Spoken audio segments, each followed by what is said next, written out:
Hi and welcome to the screencast. Today I'm going to go over some of the topics that will be on Tuesday's final, and I'm going to go over the homework regarding syntax errors and the little study guide I gave you with topics, things that you should know.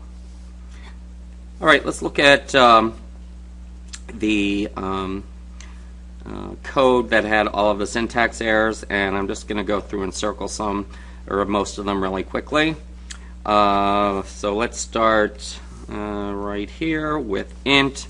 There is no int data type in Visual Basic. It should read integer. Same with there and there. Also there. In the next line here where it says do int count as int equals 52 to 100 step negative 1.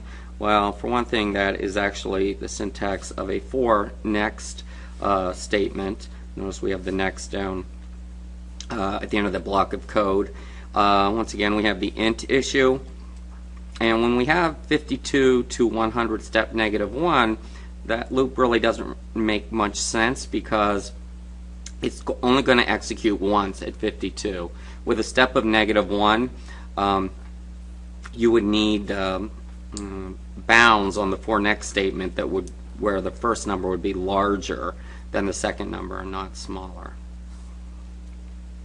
Okay, let's see. There is no such thing as next double. It's either it's just next. Okay, int next free spot plus plus. That syntax exists in Java and C++. But in Visual Basic, it's plus equals 1. Alright, and then let's see. I don't think we actually, let's see, what's wrong with int count?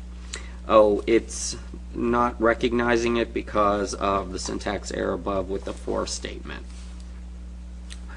Okay, so let's see. Another situation where we have int. Alright, this is a problem that people have been running into. You can't actually say that. When you have ORs separating expressions, each expression has to be an actual comparison or logical statement. So instead of if int card equals 1 or 14 or 27 or 40, it should say if int count equals 1 or int count equals 14 or int count equals 27 or int count equals 40. So that's the problem there. Let me move on down here and see what we have further on down. Okay, display card pick play 1 or public sub draw. Well, there are square brackets aren't used when you're defining a sub procedure, only curved brackets. It doesn't look like, or parentheses I should say, and that problem exists here, here, here again. There is no is greater than in words. You would just put a greater than sign. Let's see. Once again, the int problem. Int temp, it doesn't look like we declared int temp anywhere, so it isn't recognizing it. The int problem once again. Alright, when you have an else if statement, you need an expression that comes immediately after it, and then you also need the word then. Okay, here we have the problem with int count again. Alright, let's move on down.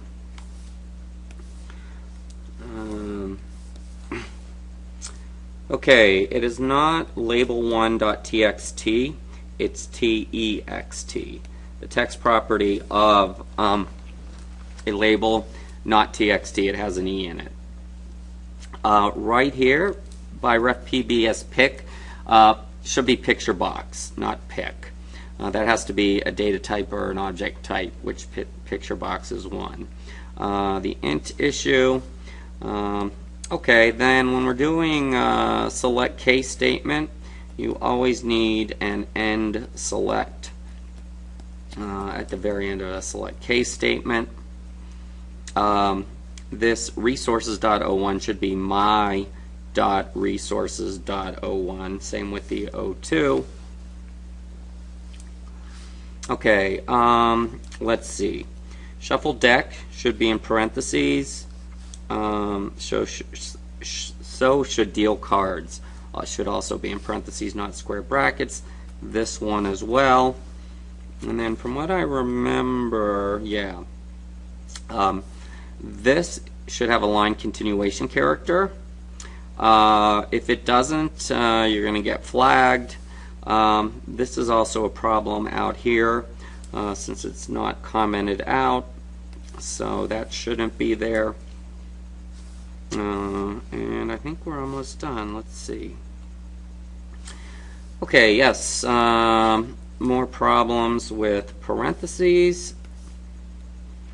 Square brackets are almost never used in Visual Basic. And then finally, let's see. This one should say end sub. That should be parentheses. And I think that's what's causing the finish. And then lastly, we do have our in-class statement. So that is actually correct. Okay, hope you caught all of those. A lot of them are repeated, but I think I hit on all. I think I picked out all of them. So that's the syntax part of our review.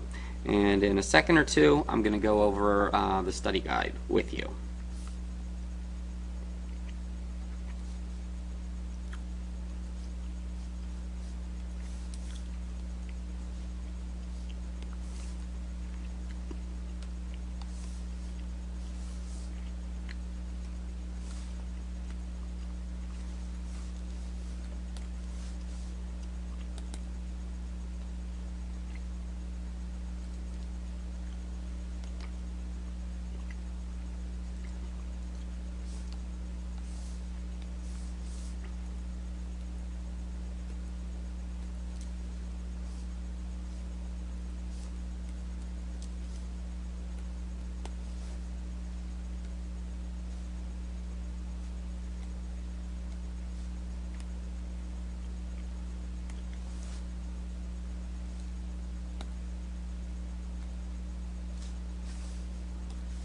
All right, I'm back again. Let's look at some of the things that I have written as you should know. All right, so what is a GUI? It's the graphical user interface. It's the front end of any software application that has visual controls so that the user interacts with the program using buttons, mouse clicks, rather than just a text-based program, which would be a command line type program. So all the programs that you've been designing in Visual Basic do have GUIs, and that's the visual part of your program. Okay, what is an IDE? That stands for Integrated Design Environment, and these are software applications that let you write code and design other software applications. Visual Studio is an example of an IDE. So are things like NetBeans and Eclipse. And I think in the iOS world, Xcode is an example of an IDE. Okay, what are event-driven programs? They're programs that basically are driven by events that are triggered by the user interacting with the program, and typically using visual controls. Alright, so what is an event handler? An event handler is the set of instructions in your code that get executed when one specific event occurs, like the user clicking on a button, moving the mouse, entering a number, clicking on a radio button, etc. Okay, so what are doubles? Doubles are pretty much decimal values. Integers are whole numbers, including the negative whole numbers. Strings are it basically is text, literal text that's whose values are typically written in quotation marks. Boolean data types are only true or false. They only have one of two values. I think as far as conventions, I think I had you do double as DBL, integers INT, string as STR, Boolean as BOL. Alright, what are picture boxes? Basically, they're rectangles on your form where you can display an image. Labels are simply places on your form to display text. Text boxes not only can display text, but they also allow the user to input text. Buttons, things you click on. Timers in Visual Basic and actually other Visual.NET languages pretty much let you create events that fire automatically and occur automatically at a certain frequency every time the timer fires, or if the timer is turned on. Okay, the form is the base of your GUI where you put all of your controls. Okay, common event handlers. Picture box. Picture boxes typically don't have events, neither do labels. Text boxes, there actually is a text changed property or event handler of a text box, although we haven't really covered that and typically haven't written any event handlers for text boxes. Buttons, obviously the click event. Timer is the tick event. And then if you double click on a form, you're going to get the load event for a form. Forms also have key press events, or key down events, which are also something that you actually ran into if you completed the screensaver program and were able to remote control your little sprite using key presses. Alright, some common properties. The biggest ones are the name, the text property, obviously, the size in width and height. Enabled is often is a very common property. Visible is a common property. The background image, back color, also ones that we've seen a lot and used a lot. Alright, I just went over identifying common syntax errors. Basically, variables of the data types listed above are, well, typically a... Yeah. I gotta get out of here now. Okay, 1 second. Just a second. I have to lock out the building. Oh, you go? Yeah, I can go myself. What about I have the key to the quad, so I can go out over on the yeah, and I also have a I have a key card. Oh, you have it? Yeah, I do. Oh, you can go. Yeah. Okay. Yes. I leave the door locked. Only gonna do open it, lock out. That's it. Oh, sure. So I have to leave now. Okay, that's fine. Yes. All right. Sorry about that interruption. Getting back to what I'm working on. All right. Let's see. Data types. Okay, how to declare a variable. Well, basically, it's using the word dim. And then, for example, to declare a string variable, I would say str, var as string. And if I wanted to give it initial value, I would say equals and then put something in quotation marks. Numeric variables are similar, of course. You would just, if you were initializing a numeric variable, you would give it an initial value that's a number of some kind. Okay, assignment statements. All right, the basic structure of an assignment statement is int x equals, for example, 5. What's on the right side of the equal sign gets assigned to what's on the left side of the equal sign. Okay, converting a string value or a double value. Now, string to an integer, you use cint. So, for example, I might say int x equals cint strx. Let's see how to concatenate or To go to a double, I would do something similar. DBLX equals CDBL STRX.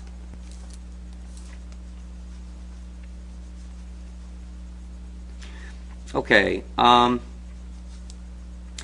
let's see. Converting an integer or double value to a string value, simply tack on .toString to the end of it in an assignment statement. So I might say, LBL x.text equals, int x dot toString. Alright, that takes the value stored in int x and turns it into a string value, which you can then assign to something like either a string variable or the text property of a control. Okay, to concatenate strings together, you simply use an ampersand. So I might have something like strx equals this, ampersand, int x dot toString. Alright, that's going to join this and whatever my integer variable was that has been turned into a string variable. So the result, if my integer variable was, say, a 7, the result after the statement would be this 7 would be assigned to strx. Okay, let's see. Causing a line feed, you simply do ampersand chr13 ampersand chr10 to the end of a string assignment statement. Okay, if-then statements are conditional statements, and basically their form is if condition then, and then lines of code go in here, and then you could say else if some other condition, then, and then lines of more lines of code, and then lastly you could say else, and then you would have more lines of code, and then the keywords end if. So basically it's kind of going to go down the line and check. When the program's running, it's going to check to see if the first condition is true. If it is, it's going to execute the lines of code that follow it and then immediately go over to the end if, down to the end if, and skip the rest of the code. So it's going to go down the line until it runs into a true condition, and then if none of those conditions are true, it's going to do kind of the default behavior, which is what comes after the else statement. So that's pretty much an if else statement. Okay, I think I went over the select case statement a little bit in the syntax problems, but let's look at the format of a select case statement. So it's going to be select case, and then you always have to have a variable right here, and then it's going to be case and then some value, and then it's going to be lines of code, and then another case, and then lines of code, and then lastly end select. So basically this is multiple choice code writing. You have a variable, you know it's going to be one of several possible values, and you simply use a select case statement to, instead of using an if, else if, which you could, you do a select case statement instead. It accomplishes the exact same purpose, and you can kind of make your code a little bit easier to read. So that's the big advantage of it. All right, moving on. Okay, the conditional statements using the logical operators. I think I went over one of those up above, but the keyword "and" means both statements. All statements that are joined by the word "and" have to be true for the if statement to be the lines of code that come after the if statement to be executed, or only one of them has to be true. And you can use the word "not" basically to negate a condition. So those are the conditional operators. All right, a for next loop. Typically, it's going to be in the form for int count equals 1 to some number, where the number is larger than 1. If you want a for next loop that goes down, you have to use the keyword step -1 on the end of it. All right, a nested for next loop is just one for next loop inside another one. A do while loop basically is takes the form of do while some condition. Okay, so essentially it's a loop if you don't know how many times you want the loop to execute. So I might have do while, x or int x equals 4. So do while, let's see, int x equals 4. And then at the bottom of a do while you always need the keyword loop. Alright, and then you'd have lines of code in here that are going to get executed over and over again until finally x is not equal to 4, and after that it's basically the loop will be done, and execution will begin on the next line of code that comes after the loop. Alright, so modulus division. The most common use of modulus division is to check to see if a number is even or odd. And to check, first of all, modulus division basically is division, but instead of the quotient being the answer to the problem, it's the remainder. So, for example, 7 mod 3 is 1, because if you do 7 divided by 3, you would get 2 times 3 is 6, subtract 1's your remainder. Modulus division only works with integers, so keep that in mind. To use it in code, typically you use it in a condition to check to see if you have an even or odd number. So for example, you might say if int x mod 2 equals 0, then do this. Else, if or just else, do something else. So in the first case, you would be the first line would get, or lines of code would get executed when int x would have been an even number, and then if the other case would have been when you would have an odd number. Whenever you do an integer with modulus division, or you do mod 2, if the answer is 1, it's an odd number. If the answer is 0, it's an even number.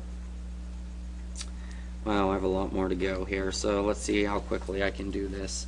Unicode are actually the universal numbering system for characters, and in Visual Basic you simply reference a character by doing CHR and then the number. So CHR 10 is a carriage return.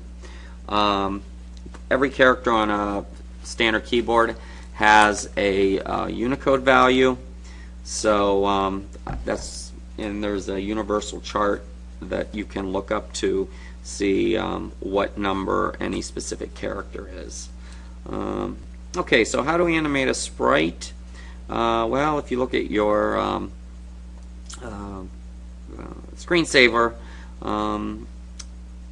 program, you'll see that the way we did it was to have two timers, one that controls the motion of the sprite and the other that controls the animation, which occurs when you simply have a timer that cycles through a sequence of images, creating the appearance that the sprite is moving. Okay, one-dimensional array, that's a data type where you can basically have a list of items, and each item in the list is numbered. And you declare a one-dimensional array by doing, let's see, dim into x, and then how many elements you want in the array. And then what comes next is what you're going to store in the array. So if you want to put string values, you would say as string. If you want integer values, you would say as integers. Alright, procedures and functions, they're little lines of code that you use to